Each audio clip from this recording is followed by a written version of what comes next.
Aleluia. Graças a Deus.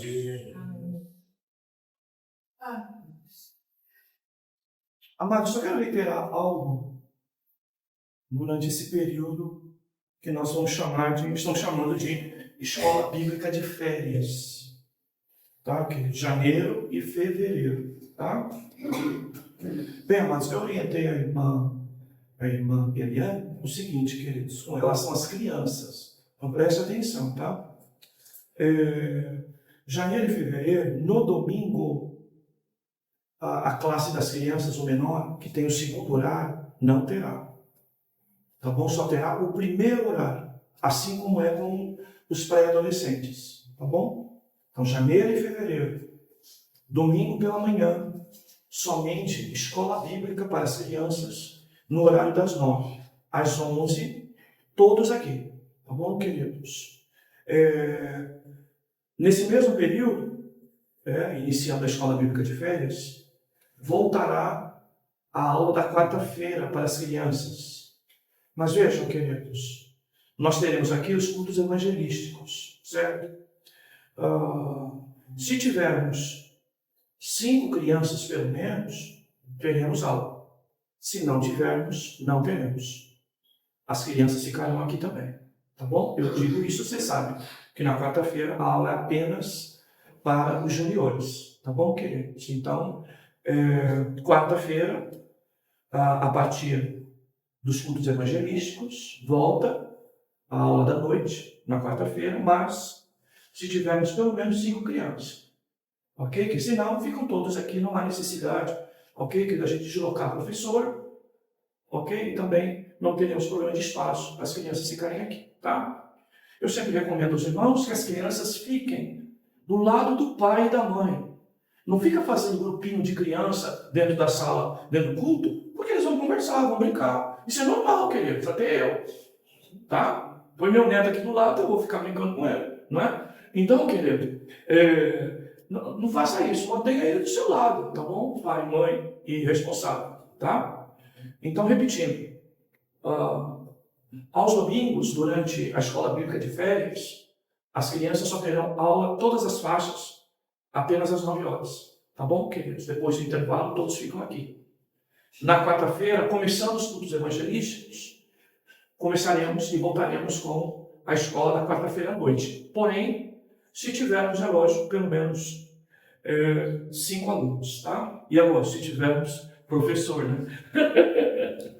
Irmãos, nessa época, muita gente vai viajar, a gente já sabe, isso acontece na igreja, né? Talvez, como também ocorre, melhore já a frequência na próxima, depois do ano novo, a partir da ceia, né? A gente pensa que já melhora um pouco a frequência, tá? Mas nós teremos, durante o mês de janeiro, professora viajando, não é? Irmã Edeval e irmã Luzenira vão estar indo para o Nordeste, vão viajar, não é? Então nós já teremos uma professora a menos, tá bom? Por isso a gente está fazendo essas adequações, tá, queridos? Em março, queridos, eu pretendo, aí, durante as férias, acertar algumas coisas, né, com alguns irmãos que já conversamos, e se colocaram à disposição para ajudar, tá? Então, a partir de março, a gente vê se já consegue encaixar dentro dessa nova realidade alguns novos professores do departamento infantil. Por isso, o irmão e a irmã que gosta de cooperar, que quer nos ajudar, fala comigo, querido. Fala direto comigo. Vamos ver o que a gente pode, assim, adequar o irmão em algum trabalho para nos ajudar, tá bom? Às vezes se torna muito sobrecarga, viu, irmãos? Muita sobrecarga. Eu entendo porque às vezes me sinto sobrecarregado. Eu acho que hoje a gente tem menos atividade profissional, né? Então a gente até toca melhor, né? Mas quem tem trabalho, tem casa, algumas irmãs trabalham fora, trabalham em casa, entendeu? Então, não é fácil. Por isso eu digo, até as irmãs, principalmente, que têm filhos no departamento infantil, irmã, faz um esforço. Ajuda a gente. Não é para todo domingo, não é para toda quarta, entendeu? A gente encaixa dentro da possibilidade. Não é ver se dá para encaixar a possibilidade para os irmãos nos ajudar. Tá bom, queridos? Eu fico preocupado, principalmente com a irmã Eliane, irmãos, que os irmãos sabem. É sol, chuva, ela tem o trabalho dela, tem a sua casa, cuida da zeladoria da igreja, entendeu? E fica com essa sobrecarga praticamente, muitas das vezes sozinha, tá? Muitas das vezes sozinha. Então, a irmã Lourdes também, não é? Sem dúvida, uma sobrecarga, tá, queridos? Ainda que os pré-adolescentes já estão habituados aqui, né? Tenho visto adolescentes que não andava com Bíblia, já chega na igreja com Bíblia. Isso me alegra, viu, queridos? Eu dou glória a Deus na minha oração particular por isso, tá? Vejam, não é por força nem violência, a gente precisa estimular. Se a gente estimular, tá, a coisa acontece. E eu conto com os pais, os avós, os responsáveis. Tá bom, queridos? É isso. Vamos lá. Se Deus nos dá graça. Né, queridos? A pressão caiu, a gente, né, fica um pouquinho debilitado, né? Mas vamos lá. Como dizem uns e outros.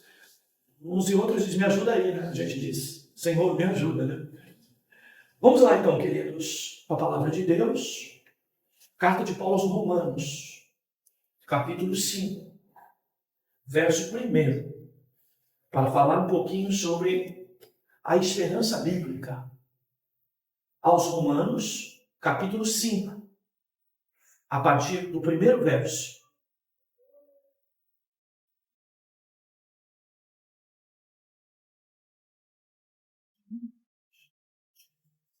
Diz assim o texto bíblico, Romanos 5. Portanto, justificados pela fé, temos paz com Deus, por meio de nosso Senhor Jesus Cristo. Por intermédio de quem obtivemos também acesso pela fé a esta graça, na qual estamos firmes, e nos gloriamos na esperança da glória de Deus. E não somente isso, mas também nos gloriamos nas tribulações, sabendo que a tribulação produz perseverança, e a perseverança, a aprovação, e a aprovação, a esperança. E a esperança não causa decepção, visto que o amor de Deus foi derramado em nosso coração pelo Espírito Santo que nos foi dado. Ora, quando ainda éramos fracos, Cristo morreu pelos ímpios no tempo adequado, porque dificilmente haverá quem morra por um justo, pois talvez alguém até ouse morrer por alguém que faz o bem. Mas Deus prova o seu amor para conosco ao ter Cristo morrido por nós quando ainda éramos pecadores. Assim, agora justificados pelo seu sangue, muito mais ainda seremos por ele salvos da ira.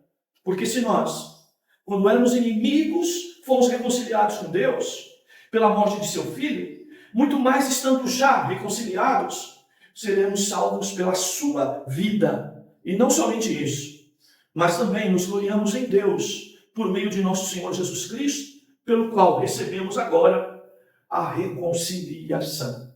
Amém. Graças a Deus. Bem, amados, nós vamos falar um pouquinho sobre esperança bíblica. É óbvio que esse tema, esperança, ele ressurge, se renova em datas como essa. Fim de ano, todos nós temos a tendência de fazer um balanço a respeito de como foi o nosso ano, como foi esse tempo, e fazemos muitas das vezes planos para o ano seguinte. Às vezes, até fechamos o ano com resultados em várias áreas deficitários, negativos, que nos mostram algum tipo de preocupação. Mas geralmente essa época é uma época de renovação, onde nós, de alguma maneira, acabamos fazendo novos planos, reconsiderando certas decisões e pedindo graça de Deus para que tenhamos um tempo melhor, um período melhor. Geralmente é isso que ocorre, na maioria das pessoas. Não só nós cristãos, mas também os irmãos ou as pessoas que eventualmente ainda não fazem parte desse aprisco, também consideram tudo isso. Mas a esperança bíblica, que é o tema da mensagem, ela não é uma mera expectativa duvidosa. Eu vou repetir. A esperança bíblica não é uma mera expectativa duvidosa. Como uma esperança comum. Todas as pessoas, como eu disse, esse tempo renovam um pouco sua esperança. Mas a esperança comum, a natural, ela depende muito de circunstâncias, tá? De momentos favoráveis, de tendências, aonde nós vamos projetando certas coisas de acordo com como andam as coisas, ou como vão as coisas, tá? Mas a esperança bíblica, ela é diferente disso.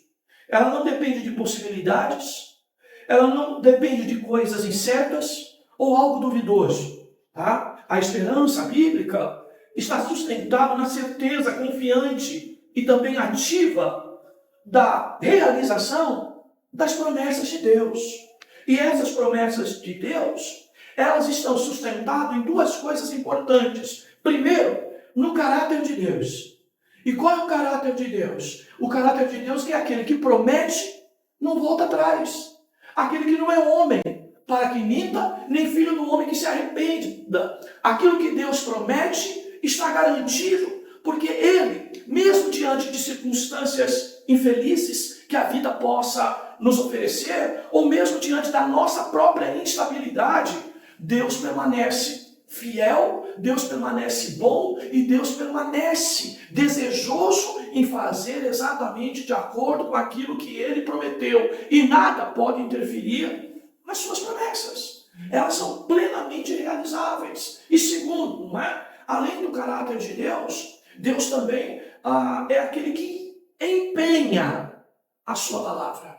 Tá? Lembra de quando a gente cuidava de administração de materiais, administração de estoque numa empresa, não é? Você tinha mercadoria lá, mas ela muitas das vezes já estava vendida para um cliente. Então ela não estava disponível. Então usávamos a expressão empenhada. Mercadoria empenhada. Ela está no estoque, mas ela não está disponível. E a palavra de Deus é assim. Tá, irmãos? A palavra de Deus, ela é empenhada. E a própria palavra vai dizer que Ele vela. Ele acompanha todas as coisas para que a palavra que nos prometeu possa se tornar realizável, cumprida. Ele vela pela sua palavra para que se cumpra.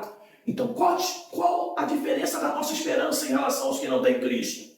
Que a esperança no mundo está nas possibilidades, nas circunstâncias, nas situações da vida. Tá? Uma hora pode dar certo, outra hora pode não dar. Às vezes a gente cria uma expectativa com base em alguma coisa e a coisa não acontece. Ela é circunstancial. Mas a promessa bíblica não é assim.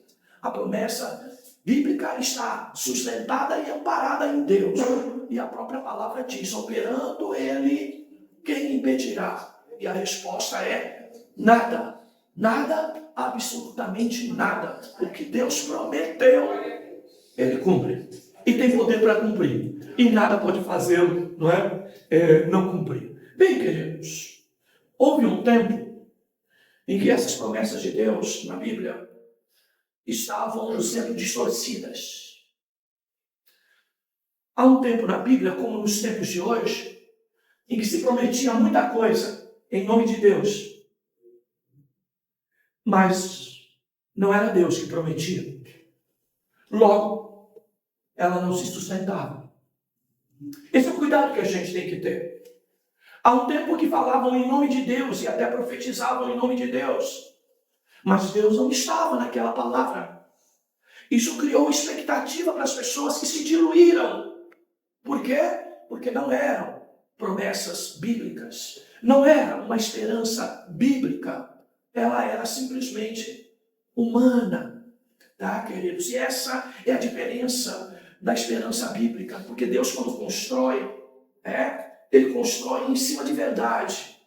E muitas das vezes os homens, quando constroem em aparente verdade. Tá, queridos? Esse tempo é o tempo do profeta Jeremias.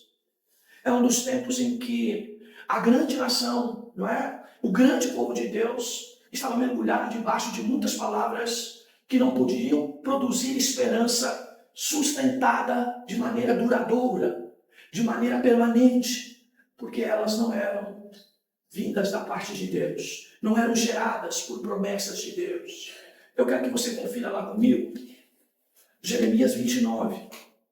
Deixa marcado o teu texto aí de Romanos. Vamos viajar lá em Jeremias 29, verso 9. Eu dou um tempinho para você achar. Um dedo na Bíblia, acompanha aí. Jeremias 29, a partir do verso 9 até o 14. Olha o que acontecia nos tempos de Jeremias.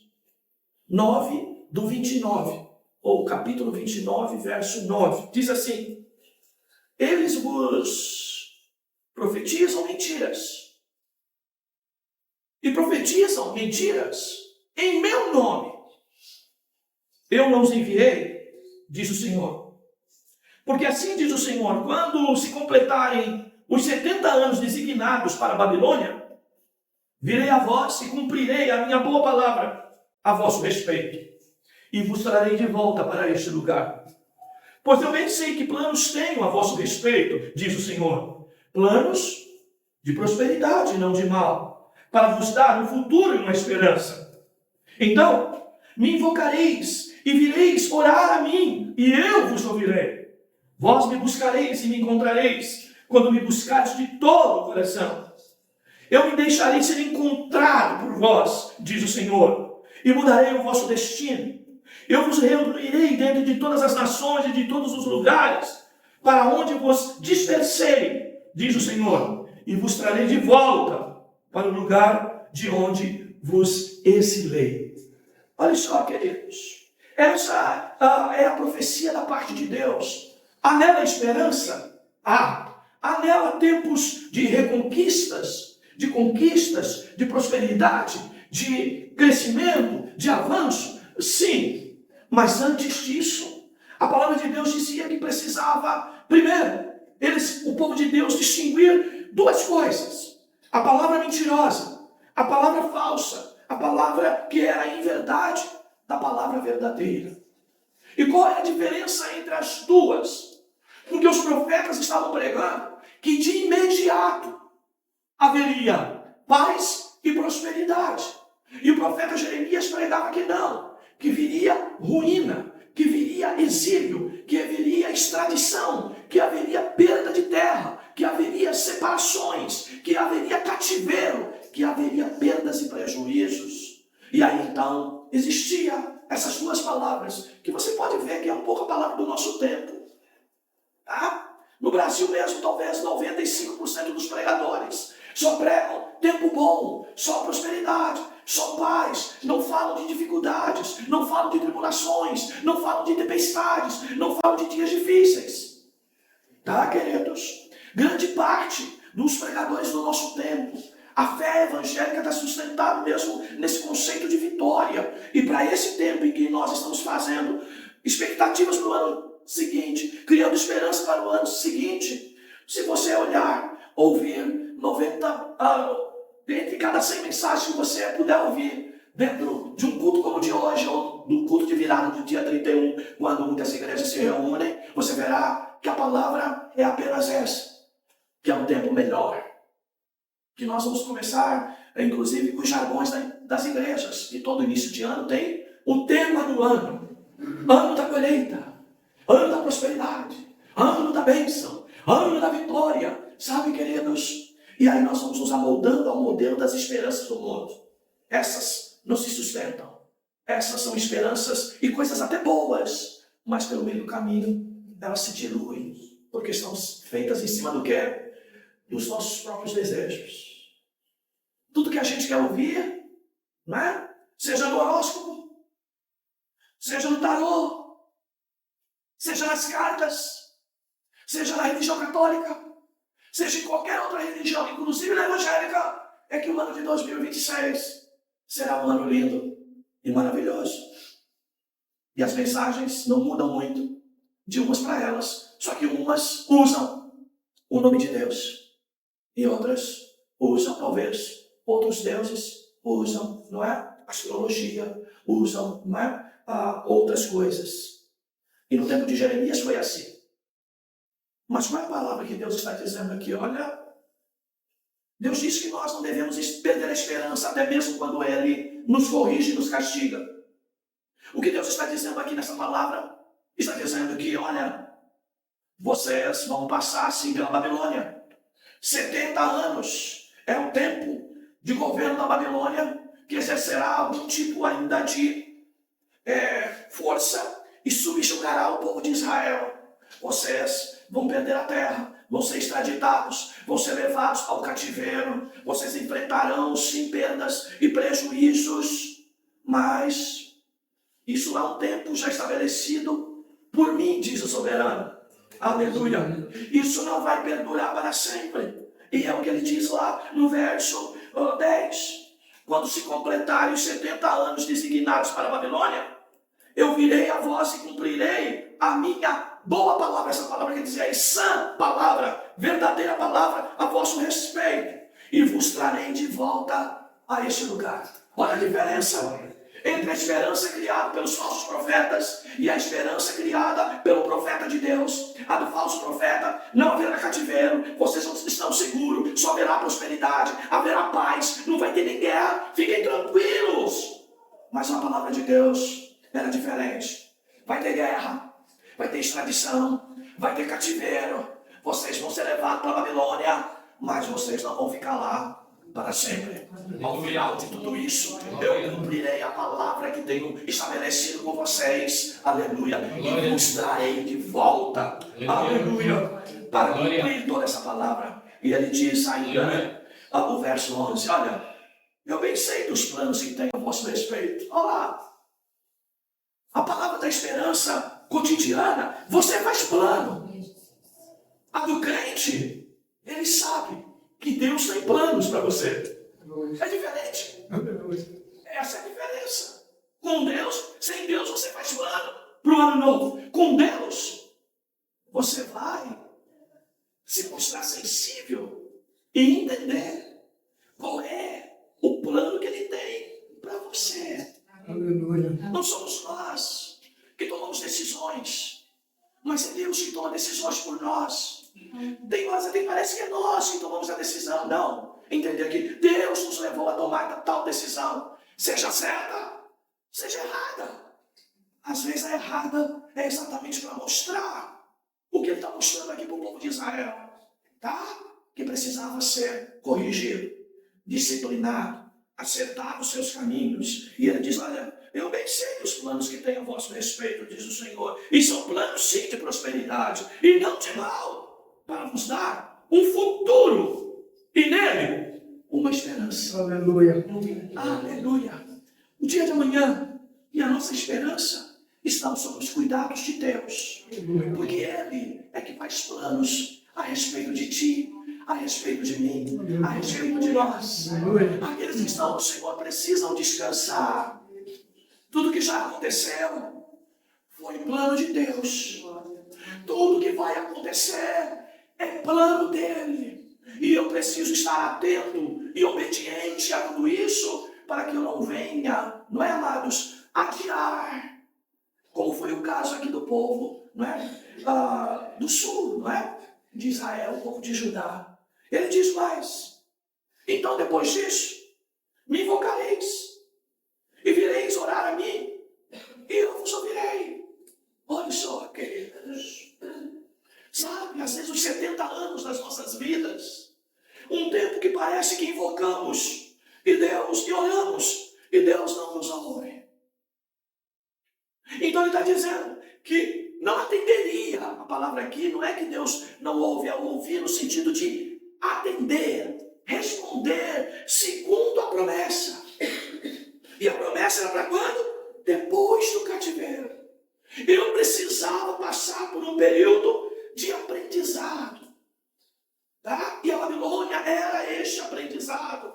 Era essa necessidade que o povo de Deus precisava para, de alguma forma, estabelecer uma relação mais fiel ao seu Deus. Porque na terra deles, com liberdade, eles foram adorar outros deuses.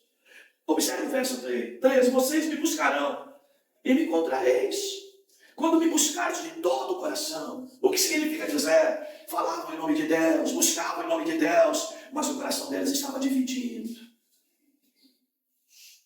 Essa é a diferença, irmãos.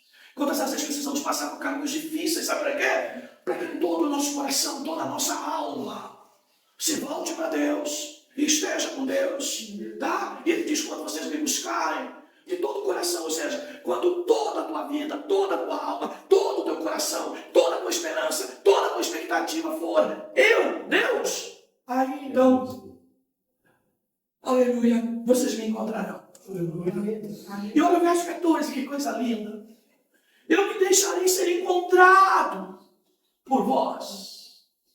Oh, queridos, que coisa linda.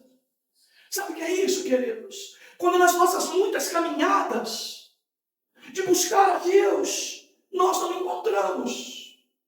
Mas certos momentos de realidade, sabe o que acontece? Deus se permite ser encontrado. É como se num caminho totalmente deserto, Deus simplesmente parasse diante de você. Sabe? Quando aconteceu com Agar lá e seu filho Ismael.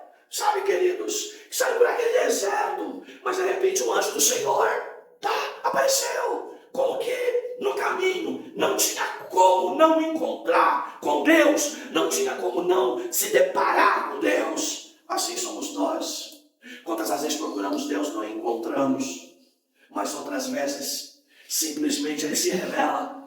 Coloca-se no nosso caminho. A gente não pode ir nem para frente, nem para trás, como foi a situação envolvendo Balaque e Balaão, não é? Então, Deus impede até que tu continue a tua caminhada, para você, inclusive, esbarrar nele e perceber que Ele está ali.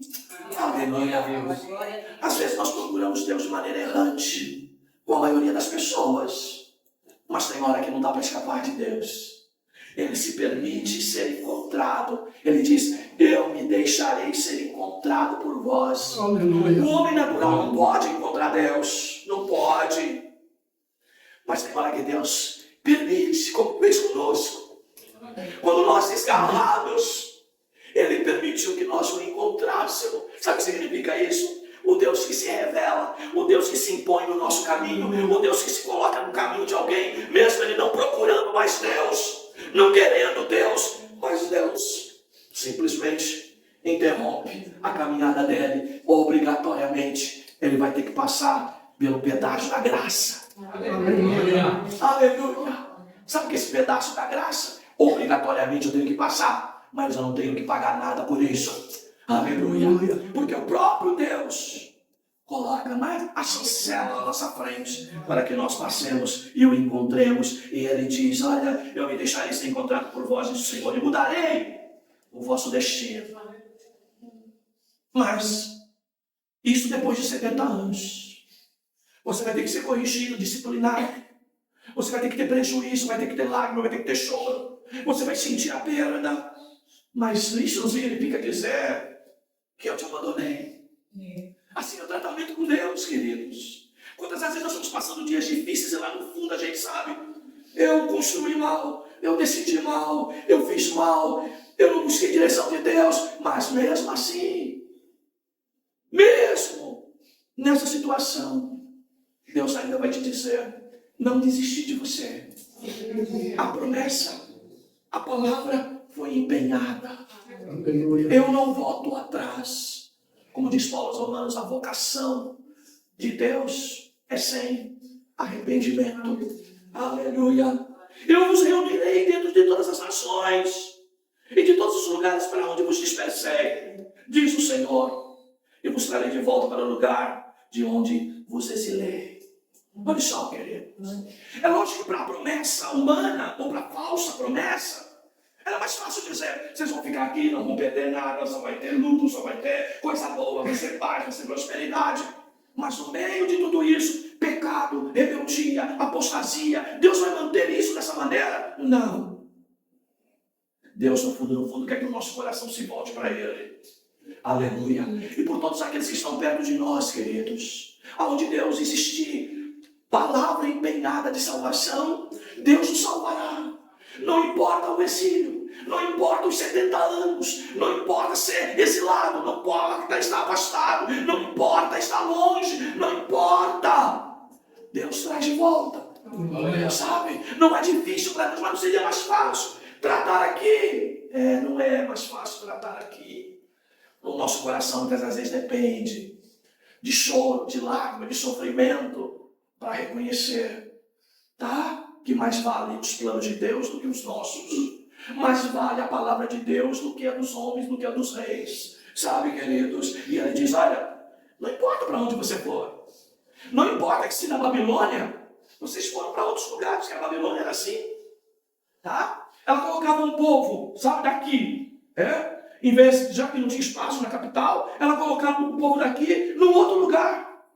Porque lá eles não poderiam, né, ter forças para se reorganizar e fazer uma rebelião contra aquele que o levou ao cativeiro. Eles colocavam em outros lugares exatamente para perder capacidade de unidade, de reunião e de rebelião.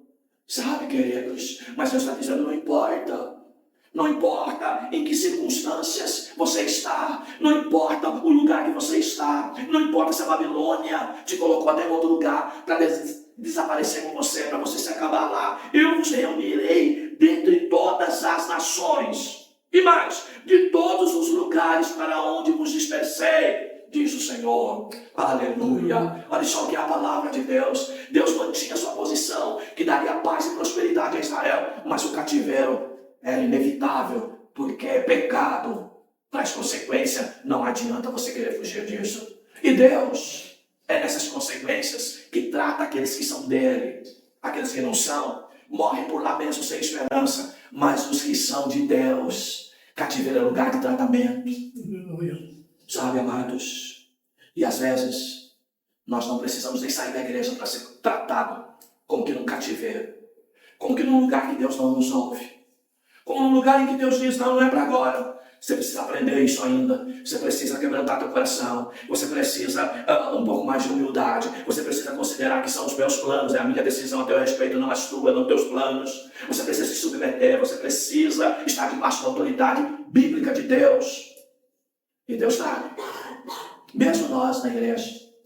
Mesmo nós na casa do Senhor. Ele trata. Trata principalmente quando nós vamos percebendo que nossas orações parecem que não são mais atendidas. Parece que oramos como dizem uns e outros, né? O próprio Nicodemos repete isso. Tantas vezes a fé precisa prevalecer numa situação do tipo que você está no telefone falando como se não tivesse ninguém do outro lado.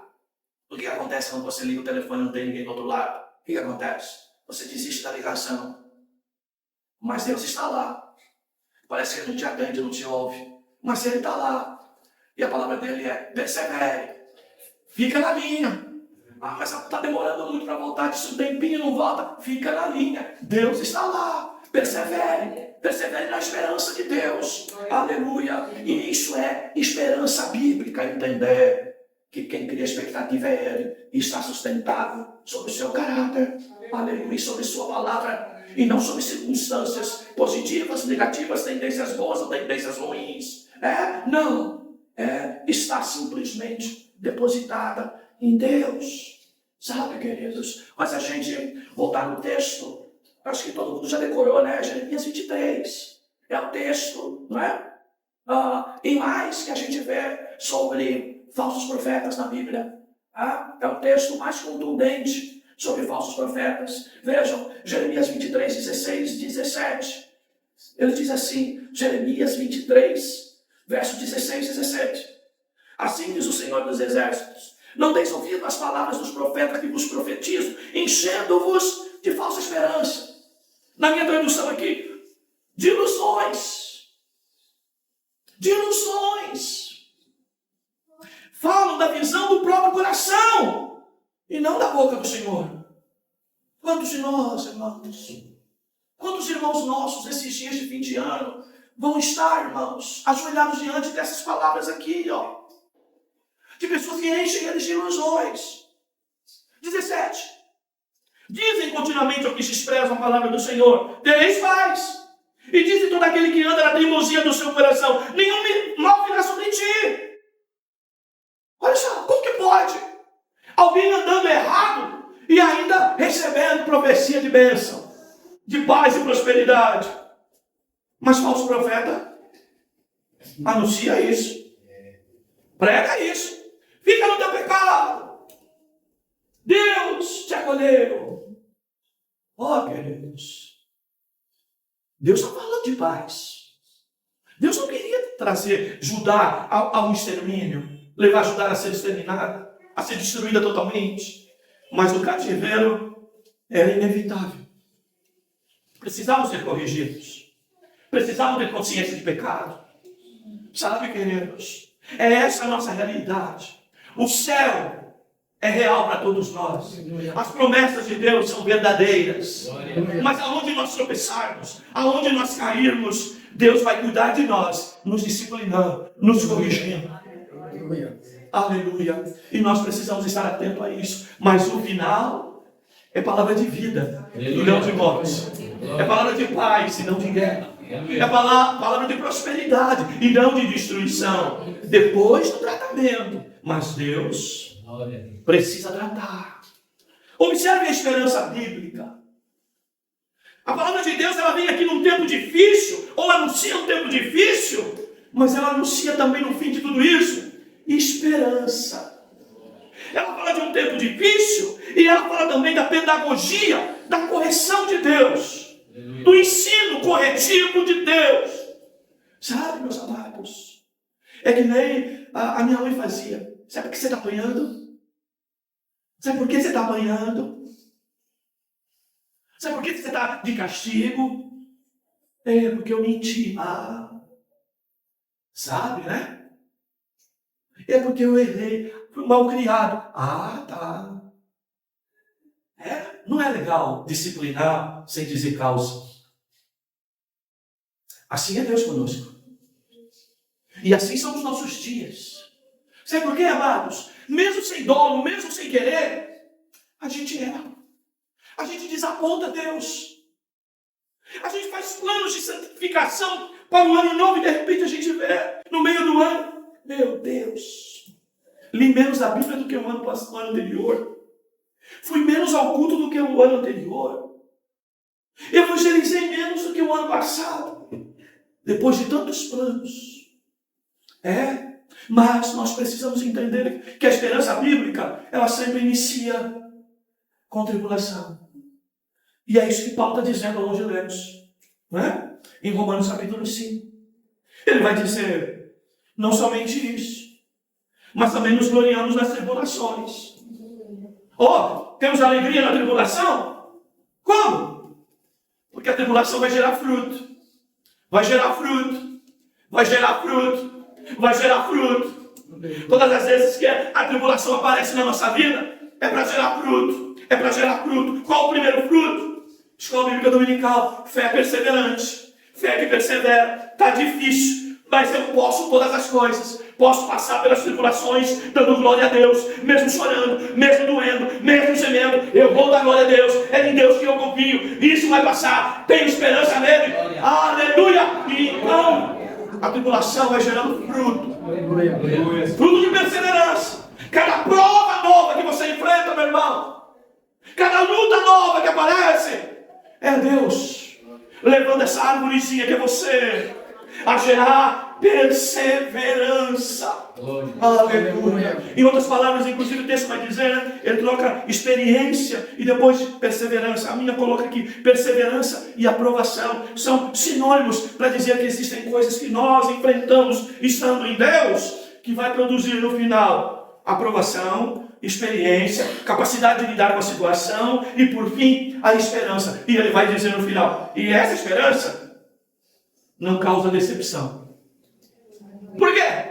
Porque não é circunstâncias e possibilidades. Não é o acaso que vai gerar da esperança realidade. Não. A esperança gerada pela promessa de Deus, pela palavra de Deus, pelo cuidado de Deus, está sustentada no próprio Deus. Ele é capaz de realizar tudo o que prometeu para você. Nada o impede de fazê-lo. Aleluia. O seu caráter é de fiel, é de bom. Aleluia. E a sua palavra é verdadeira. Aleluia. Bendito seja o nome do Senhor.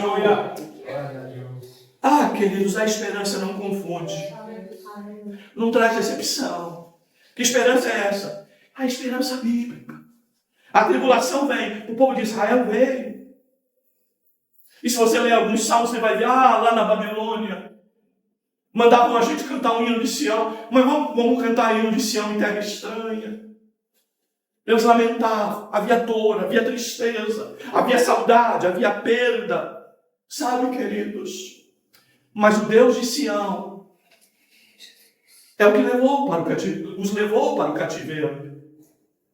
Foi o Deus de Sião que levantou o próprio imperador babilônico para levá-los. Sabe? O próprio Deus fez isso. Mas o próprio Deus não fez isso como mensagem de morte e destruição, mas é de tratamento. E a Bíblia diz que nós devemos enxergar a tribulação assim. Irmãos, não posso dizer para você que o ano de 2026 será ano apenas de bênção. Mas eu posso te dizer que haverá luta, haverá tribulação, como todo ano há. Mas elas vão fazendo de nós algo que outras coisas não podem fazer. A tribulação é uma espécie de arado, uma espécie de terra nova, uma terra que vai sendo adubada, uma planta que vai sendo cuidada. Na tribulação é como se nós estivéssemos sendo preparados para na próxima estação gerar um fruto. E esse fruto é o fruto então da perseverança, ou da experiência, ou da paciência. É a capacidade de lidar com as coisas difíceis. Sabe, irmãos, crente imaturo se desespera na luta. E quantas das vezes nós damos prova da nossa imaturidade, porque bate um desespero em nós em certas situações. Mas logo a palavra de Deus começa a vir, o próprio Deus, o seu Espírito, a cuidar de nós, sabe? E no meio daquela luta, vai gerando dentro de nós um coração cheio de paz. Sabe, as pessoas às vezes até não entendem como que você no meio de tudo isso ainda consegue dar uma palavra de ânimo para nós, de paz para nós. É Deus trabalhando em nós. Não é que a luta diminuiu, não é que a luta acabou, mas o nosso fruto, aleluia, supera todo esse tipo de coisa, sabe? Nós com maturidade vamos aprendendo a lidar com a situação, mas não é só aprender a lidar com a situação como se ela fosse permanente, mas entender que depois de tudo isso Deus nos aprova. É o tempo da aprovação. Depois da prova vem a aprovação. É o tempo então, queridos, em que nós vamos nos mostrando, não é, queridos, aprovado nessa guerra, nessa luta. O nosso fruto, ele se manifestou no meio de tudo isso. No meio das grandes lutas, meu irmão, que fruto que tem surgido aí na tua vida? Quem sabe a falta de esperança, a falta de fé, a incredulidade, o medo, a tristeza. Mas entenda uma coisa, você é terra de Deus. Você está plantado junto, aleluia, aqueles que são de Deus. Aleluia. Você está sendo cuidado pelo Deus da esperança verdadeira, da esperança que se garante, da esperança que é soberana, da esperança que nada pode mudar seu resultado, da esperança prometida e gerada pela palavra e pelo caráter de Deus. E aí, queridos, no final de tudo, ele vai dizer, a esperança que não traz decepção. Quantas vezes você vê assim, eu tinha tanta esperança que isso mudasse, eu tinha tanta esperança que aquela pessoa melhorasse, eu tinha tanta esperança que as coisas fossem para o seu lugar. Quantas decepções as pessoas muitas vezes se deparam com uma esperança que não se realizou, que não se cumpriu, que não se tornou concreta, mas aquela gerada por Deus, queridos. Aleluia, essa não gera decepção, aleluia, essa, queridos, não causa, aleluia, nenhum tipo, não é, de dúvida e de medo e de situação de não cumprida. Sabe por quê? Porque Deus pode todas as coisas, Ele pode tudo. E eu quero voltar lá em Jeremias 29:11, aonde Ele vai nos dizer, Jeremias 29:11, aleluia, que Ele diz, eu bem sei que planos tenho a vosso respeito, diz o Senhor, não é plano de mal, mas eu estou passando dias difíceis, Senhor, mas os meus planos definitivos para ti não é isso, deserto é lugar de passagem. Lembra do Salmo 23, quantas vezes preguei aqui, ainda que eu passasse pelo vale da sombra da morte, eu não posso criar tenda ali. Eu não posso criar morada no lugar ali do vale da sombra da morte. Mas eu passo por ele. Sabe, queridos? E ele diz, mas eu tenho planos de prosperidade e não de mal, para vos dar um futuro de esperança. Ou um futuro e uma esperança. Então, no meio da luta, no meio do cativeiro, no meio das tribulações, Deus vai criando em nós perseverança, aprovação ou paciência, experiência, E por fim, para produzir em nós o quê? A esperança que não causa decepção. Se Deus não te respondeu ainda, meu irmão, aprenda a perseverar. Aprenda a esperar. Aprenda, aleluia, a confiar nele, aleluia, porque o fim da esperança dada por Deus não vai gerar decepção. Sabe, queridos? E aqui eu quero falar de duas qualidades da esperança bíblica. A primeira, a esperança bíblica, ela é guia de navegação. Sabe? Ela é guia de navegação, ou seja, irmãos, é como um trajeto, se de ônibus, de linha aí, você vai para vários lugares do país, ou até mesmo aqui, para o espaço da nossa linha Mercosul, ou os ônibus muitas das vezes são desconfortáveis, às vezes passam por lugares difíceis, há paradas obrigatórias, há descidas obrigatórias, sabe? Mas você permanece aonde? No ônibus. Quando o motorista diz, 15 minutos para um cafezinho para o uso do banheiro, você está preocupado com aquele tempo para não perder o ônibus.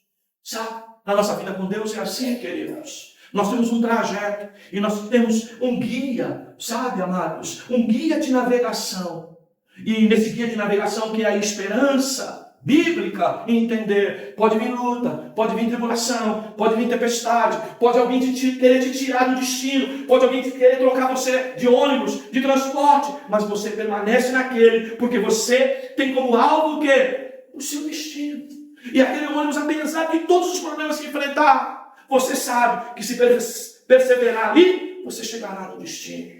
A mesma coisa num avião, mesma coisa num grande barco, você indo para algum lugar, você precisa entender que a esperança bíblica, ela é guia de navegação. Ou seja, para eu chegar lá, eu passarei por lutas, eu passarei por tribulação. É a mesma coisa que aconteceu com Israel. O fim era esperança, era paz, era prosperidade, era terra. Mas antes disso, eles tinham que enfrentar o cativeiro, passar por essa prova, para serem aprovados, para então receberem a palavra de que Deus cumpriria tudo isso, trazendo-eles de volta à terra que dali saíram, aleluia, para usufruir daquilo que Deus tinha prometido.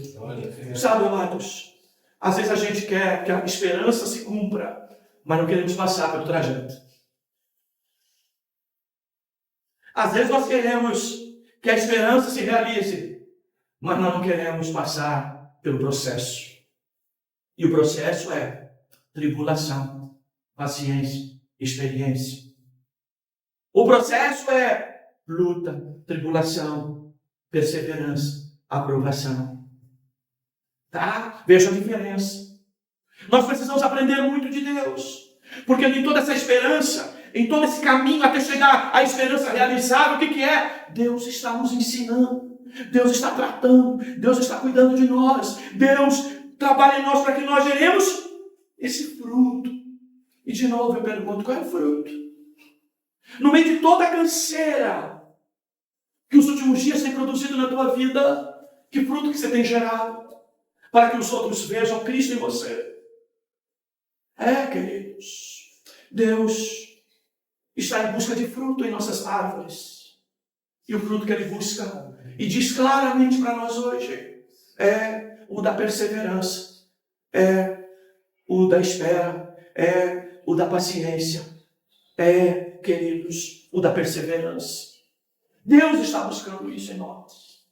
Tá? Então, meu irmão, não desista. O trajeto está difícil, o processo está difícil, mas não desista. Deus não é homem, nem filho do homem, para que se arrependa de qualquer uma das promessas que fez a teu respeito. E as promessas e as palavras dele a teu respeito não é de mal, não é de morte, mas é de vida e de esperança. Persevere nisso, para a glória do seu santo nome. Aleluia. Persevere no Senhor. A segunda palavra, ou a segunda qualidade da esperança bíblica é que ela é âncora. Ela é âncora. Vamos ler o texto? Hebreus, capítulo 6. Um dos textos mais lindos, tá, irmãos? Do Novo Testamento é esse texto. Hebreus 6. Vou ler a partir do 17.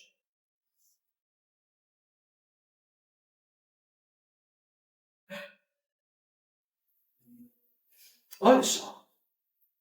Para você ver o que é a palavra de Deus. Diferente do falso profeta. Hebreus 6, verso 17. Assim Deus, querendo mostrar mais claramente aos herdeiros da promessa a imutabilidade do seu propósito, interveio empenhando sua palavra. Algumas Bíblias você vai ler, interveio com juramento. Mas interveio empenhando a sua palavra. Esse juramento aqui é palavra empenhada de Deus. Para que nós, que nos refugiamos no acesso à esperança proposta, tenhamos grande ânimo por meio de duas coisas imutáveis. Aleluia! Nos quais é impossível que Deus minta. Aleluia! Essa esperança é para nós, âncora da alma, segura e firme, que entra no lugar interior, além do véu, onde Jesus entrou por nós, como precursor, tornando-se o sumo sacerdote para sempre, segundo a ordem de Melquisedeque. Olha que texto mais lindo. Deus quer mostrar para você claramente as suas promessas. Pastor, eu não tenho claro ainda isso. Deus vai clarear isso por meio da sua palavra. Tá? Aleluia. E promessa a quem? Aos seus herdeiros. Tá? Todos, tá? Que são herdeiros de Deus. Tá, queridos? Deus vai revelar e mostrar a sua promessa. Promessa essa que é imutável em seu destino, em seu fim, em seu propósito. Pode acontecer muita coisa, você pode passar por muita luta, mas aquilo que Deus prometeu é certo. Aleluia. Ele não muda o seu propósito, e isso Ele faz empenhando a sua palavra. Glória. Aleluia. Aleluia. E Ele diz para que nós, que nos refugiamos no acesso à esperança proposta, ou ao destino, ou propósito, final, tenhamos ânimo. Tenhamos ânimo. Por meio de duas coisas, de novo, imutáveis. Eu repito, imutáveis, que não mudam. Nas quais vão revelar a você que Deus, é impossível que Deus mude. É possível que Deus minta. É impossível que Deus diga, era mentirinha. Era brincadeirinha. Estava te enganando.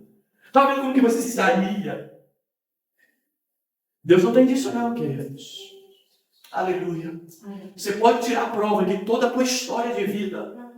Deus não mente. Sua palavra é imutável. Sua promessa é permanente. Apesar de você. Apesar de mim. Das minhas falhas, dos meus erros, inclusive os teus. Deus mantém sua promessa. Como eu disse, consequências virão. Caminhos ficam mais difíceis. Deus trata. Mas a promessa está mantida. E Ele não diz, para nós que nos refugiamos no acesso à esperança proposta. Meu irmão, se refugie na palavra de Deus. Ela é um lugar seguro. Ela é um lugar que te protege. E Ele diz, essa esperança é para nós, âncora da alma. Olha só, queridos. Se nós estamos olhando aqui em 2025, quantos dias difíceis nós tivemos aqui? Lembra? Eu preparando a palavra, veio na minha mente a enfermidade da irmã Nalva. Quantas das vezes nos desesperamos? Eu e Valéria, muitas das vezes, no meio de oração, em meio de conversas, eu pensei que a nossa irmã não voltava. Pensei que a nossa irmã não vinha de volta. Sabe? Mas aí, queridos, no meio de muitas lutas e provas, o que acontece? Para aqueles que são de Deus, como é o caso da nossa irmã, que enfrentou esses dias difíceis. O que é, irmãos? A esperança em Deus é como uma âncora. Sabe? Quando um barco está lá, mesmo atracadouro, e passa outros fazendo muitas ondas. Mas o barco está lá e muitas ondas, e o barco mexe para lá, mexe para cá, revira para lá. Mas a âncora da esperança em Deus não firme. O barco balança. A tempestade vem, a tempestade passa, o barco balança, mas o barco permanece. Aleluia! No mesmo lugar, firme. Porque a nossa âncora é essa esperança que está no Senhor, não na circunstância. A gente até ora, dá bons médicos, dá bom tratamento, que caia no hospital bom, que o medicamento faça efeito, que o médico acerte. A gente até ora tudo isso. Mas a gente sabe que no fundo, é Deus que está segurando. É Deus essa âncora. A firmeza, como diz o texto aqui, coisa linda, né, irmãos? Segura e firme. É esperança linda. E ele diz que essa aqui, né, essa esperança, sabe onde entra? Lá, aonde Jesus está sentado, à direita de Deus, intercedendo, ou seja, cuidando de nós. Aleluia. Lá no seu alto trono, soberano, reinando sobre todas as coisas, inclusive sobre nós. E ele vai dizer: vento, pode bater. Eu estou aqui segurando. Eu estou segurando. Se nós nos depararmos aqui, né, irmãos, com perdas. Quantas das vezes você que ama o nosso irmão, vem na tua mente a figura do irmão, a lembrança da situação, né? Nosso irmão que teve que enterrar um filho jovem ainda, de 30 anos, que passou por essa luta terrível. Que tristeza. Algumas vezes voltando para casa, o irmão dizia: Luizinho, eu não sei onde que eu vou.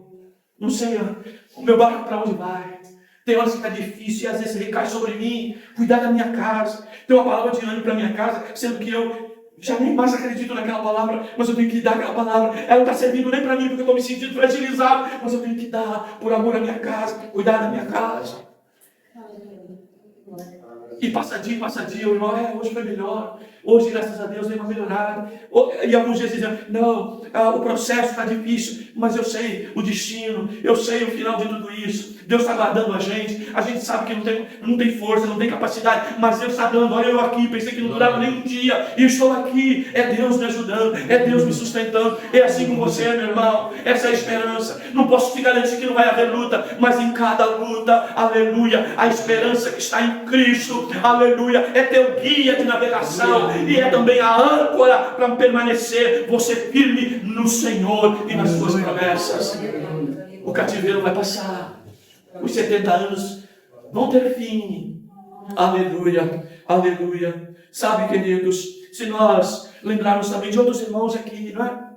Que passam por tempos de depressão, de uma ansiedade, uma depressão, uma estafa. Muitas das vezes, queridos, foge até a razão de viver. Você fica procurando razão para viver. Se agarra a filho, se agarra a marido, se agarra a casamento, se agarra a igreja, se agarra a alguém, sabe? Pede socorro para um, pede socorro para outro. E nós vamos vendo dias difíceis, dias difíceis. Os dias difíceis vêm. Mas é Deus que sustenta o teu barco. É Deus que faz você permanecer firme. É Deus que permanece ainda que você balançando. Mas você está seguro, meu irmão. Porque aquele que te guarda não dorme, não tosqueneja, não muda a palavra, não muda a promessa. E a sua palavra está empenhada a teu favor. Bendito seja o nome do Senhor. Ele diz: olha lá, além do véu, onde Jesus entrou por nós como precursor, tornando-se sumo sacerdote para sempre. Oh, coisa linda. Sabe, a luta não dura para sempre, mas o intercessor, o cuidador, é para sempre. Ele é eterno. Seu sacrifício é eterno. E sua advocacia, né? A sua defesa, não é? A sua forma de sustentar, cuidado em relação à tua vida é permanente. Meu irmão, nós não podemos prometer um ano lindo e maravilhoso, até porque a própria Bíblia diz que os últimos dias serão muito difíceis, dias de grande tribulação, inclusive. Mas diz, inclusive, que haverá dias de que, se Deus não abreviasse, até a nossa alma desfalecia. Mas Ele é Deus sobre todas as coisas. Quando o tempo é muito longo, até de dor e tristeza, sabe o que Ele faz? Abrevia os dias, por amor de vós, e por amor à sua palavra empenhada, que todo aquele que o Pai me deu, aleluia, nenhum vai se perder, nenhum Ele vai lançar fora. Então, queridos, que Deus te abençoe, que Deus te guarde. Eu não posso dizer que não haverá lutas e tribulações, mas entenda, ela faz parte do processo. Ela é o início de um processo que leva-nos à experiência, à paciência, à experiência e, por fim, essa esperança que não é duvidosa, essa esperança que não traz confusão, essa esperança que é certeza, porque é garantida por Deus, que é soberano sobre todas as coisas. Que Deus te abençoe, meu amado. Que você aprenda a lidar com os dias difíceis, sabendo que Ele é a tua esperança, a esperança que é este guia de navegação, esse guia para caminhar, esse guia para seguir, e mais do que isso, Ele é essa âncora que mantém você protegido e seguro. Deus te abençoe, em nome de Jesus. Amém. Vamos orar, queridos. Baixe a cabeça. Se puder, levante suas mãos. Ó Deus, obrigado pela tua palavra. Ela renova a nossa fé. Ela renova a nossa esperança. Obrigado porque durante todo esse ano, em meio a muitas lutas, muitas dores, muitos medos, até desespero da vida alguns irmãos aqui tiveram, mas tu perseveraste a cada um deles. Obrigado, Senhor. Obrigado, porque realmente a esperança em Ti não traz dúvida, não traz confusão. A esperança em Ti, Senhor, não é movida por circunstâncias, mas está sustentada em Ti, que é soberano. Tua palavra que é imutável, Tua palavra empenhada não volta atrás. Obrigado, Senhor, pela vida de cada um dos Teus servos que aqui estão, que enfrentaram lutas, perdas de pessoas, como o irmão Tili, como a nossa irmã Fátima, mas Tu tem guardado Teus filhos, consolado corações, dado esperança renovada. Obrigado por aqueles que enfrentaram problemas de saúde difíceis, ó Senhor, como a irmã Alvinha, ó Senhor, como a irmã Marcinha também, Senhor, mas Tu tem guardado, no meio, Senhor, dessa tempestade, Senhor, Tu tem guardado os Teus servos. Nós poderíamos citar tantos outros aqui, Senhor, mas obrigado por cada vida, obrigado porque Tu és Senhor neste lugar, obrigado pela Tua palavra, que a cada dia nos alimenta, nos renova, nos coloca como humildes diante de Ti, para reconhecer a Tua soberania, o Teu poder e o Teu caráter bondoso para conosco, apesar das nossas falhas, apesar das nossas tristezas. Senhor, Tu és a nossa esperança, Tu és o nosso guia de navegação, Tu és a âncora segura da nossa alma. O barco balança, mas não se perde no caminho, também não se destrói, porque Tu nos protege. Guarda a Tua igreja, o mesmo Deus que Tu foste no passado, foste durante esse 2025, cremos que Tu serás, Senhor, o mesmo Deus de 2026. Ajuda-nos, abrevia os dias que forem muito difíceis para nós, por amor de Ti, Senhor, nos guarda, nos protege até aquele grande dia. Renova a esperança do Teu povo, de salvação de familiares, de salvação de amigos, de colegas, de salvação daqueles que essa palavra chegue. Renova a nossa esperança, aleluia, de que Tu está conosco todos os dias, e principalmente nos dias difíceis. Deus Santo, Deus amado, protege e guarda a Tua igreja. Obrigado, meu Senhor, é a nossa oração a Ti, Senhor. Rendemos louvor, rendemos glória, porque Tu, Cordeiro de Deus, é digno de adoração, não só hoje, mas para todos sempre. Aleluia, aleluia. Queremos andar com Teu propósito e saber que Tu tens planos para nós, que sejam Teus planos, não os nossos. Amém, amém. Graças a Deus. Prepara um outro louvor, filho. A irmã Terezinha pede oração por um casal do Nordeste, por salvação, que o Senhor se revele a eles, e também por saúde de sua esposa, Samara e Canindé. Já agradece também por minha vida e de toda a minha casa e parentela. Graças a Deus. Eu, irmão Rogério, peço oração por minha esposa, por sua saúde física e salvação, e também pela vida espiritual do meu filho Paulinho. Vamos orar, queridos? Quem mais precisa de oração? Aleluia. Senhor, oramos pela Samara e Canindé. Oramos por esse casal, Senhor, para que Tu revele salvação a eles. E também, Senhor, que Tu dê em meio a tudo isso, ou use tudo isso como meio de graça para a salvação desta família. Te agradecemos, Senhor, pela nossa família, assim como agradece a irmã Terezinha. Nós fazemos esse agradecimento, Senhor, pela nossa casa, pela nossa parentela, e insistimos, Senhor, que Tu salve aqueles que são Teus. Oramos pelo irmão Rogério, pedindo que Tu dê graça ao Teu filho, que Tu, Senhor, salve sua esposa, que dê saúde, Senhor, a essa Tua filha, e que Tu, Senhor, na Tua infinita misericórdia, lembre, Senhor, do Paulinho, dando a ele, Senhor, graça sobre graça, para se levantar, Senhor, ó Deus, dessa queda espiritual, desse prejuízo espiritual que possa estar passando. Oramos, Senhor, uns pelos outros, pedindo graça e misericórdia, em nome de Jesus. Amém. Amém, Jesus. Graças a Deus.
Da cruz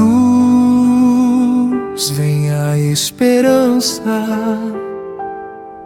do sangue a expiação. Meu coração se derrama, Senhor. Recordo a dor que por mim carregou,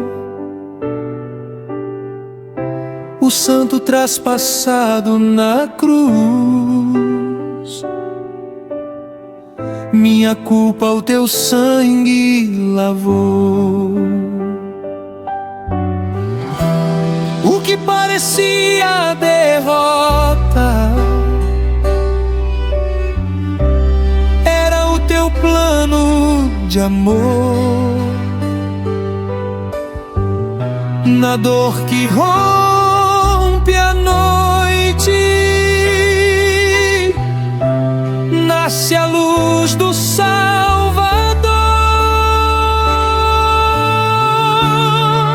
Na cruz vejo graça, no túmulo vazio vitória. Jesus é quem salva, a Ele toda a glória. Não é pelo que faço, é pela tua redenção.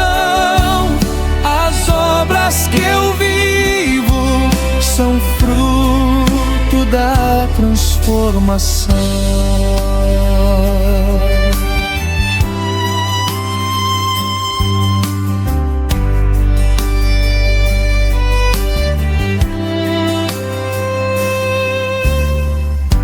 Ó portas eternas, erguei-vos agora. Entra o Rei da glória, Senhor. A morte foi vencida ao amanhecer. Ele vive, Ele reina em poder. Da cruz ao trono eterno ressurge o Filho de Deus, o Rei que foi ferido, hoje reina entre os céus.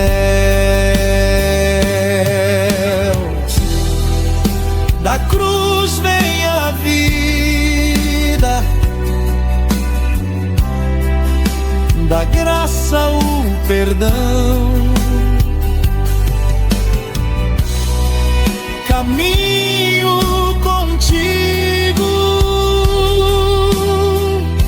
habita em meu coração.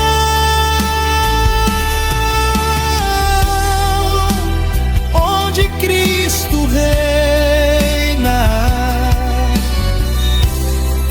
tudo volta a florescer. Minha vida é tua, ensina-me a te obedecer. Na cruz vejo graça, no túmulo vazio vitória. Jesus é quem salva, a Ele toda a glória. Graça que me alcança, vida que vem do altar. Meu Salvador eterno, pra sempre vou te adorar.